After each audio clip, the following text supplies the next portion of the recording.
pizza stuffers. Those look good. Basically, I pulled out stuff that you guys just had in your fridge and your pantry, and we'll do it's like a science project. We'll figure out what are we really eating, and is it food? So what we want to do is sort of hunt for the food. So what do you think is in here that's food? Anything? Can you read the label? Look at your trans fat, because that's the worst. Yep. And like you said, What does it say? 0, right? It says 0. And what does it say on the label as a number? Hydrogenated vegetable oil. That's the number 2 ingredient after water, right? Yeah. So basically, it's trans fats in water, but there's 0 trans fats Isn't on it it. like the biggest ingredient they put in it is first? That's right. Second, and it goes from least order. That's right. So basically, they figured out that if you don't have a big serving size, that you can get away with saying it has 0 trans fats, even though there's trans fats in it. And the danger of trans fats is they block your metabolism. So they cause diabetes, they cause you to gain weight, they cause heart attacks. They're poison, basically, and they're just in everything. So anything that's in a box or a package or a jar pretty much has it. And these are yummy, but everything here is full of sugar. So I saw what they're eating. It's surprising to me. They want to do the right thing, but they don't know how. They don't know what to buy. Did you know that this is that bad for you? I'm really shocked about the Cool Whip. Really shocked. I think really the key to their liberation from this food terrorism, which they're under now, is cooking. You want to get a bigger cutting board. You just need some basic equipment, good sharp knives. People who live with low income have a harder time managing their food budget.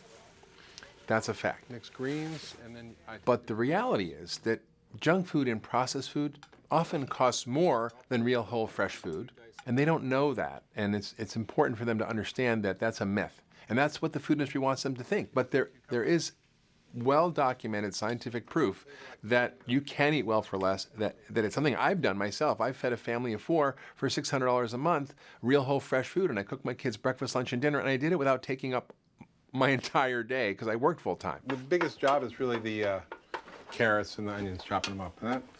And that takes 5 minutes. Just plain old tomatoes.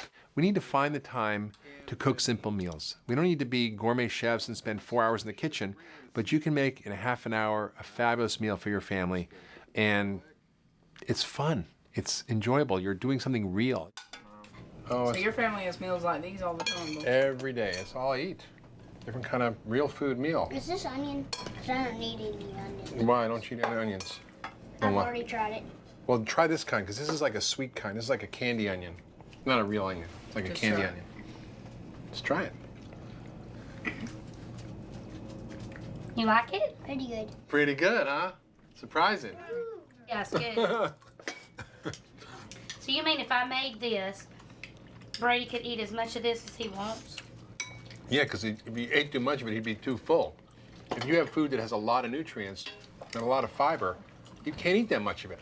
It'll make you full before it'll make you fat. I'm not fat. I know you're not fat, but you're sick. You're malnourished. Food is the best medicine. What you put at the end of your fork is more powerful than anything you'll ever see in the bottom of a prescription bottle. The most important thing you can do, and it's challenging for many people, is cook for your family. You can forget about nutrients. You don't have to worry about fats. You don't have to worry about sugars. If you cook real food, your family will be eating much better. And we know that families that eat dinner together, home-cooked meals together, are healthier by many measures. If there's one thing that anyone and everyone in America can do to make a difference for themselves, for their families, and for society, 3 words: eat real food. We're not going to get the solution from the government and policy. We're not going to get it from large corporations. We have to take it on ourselves as communities and families to take back our health.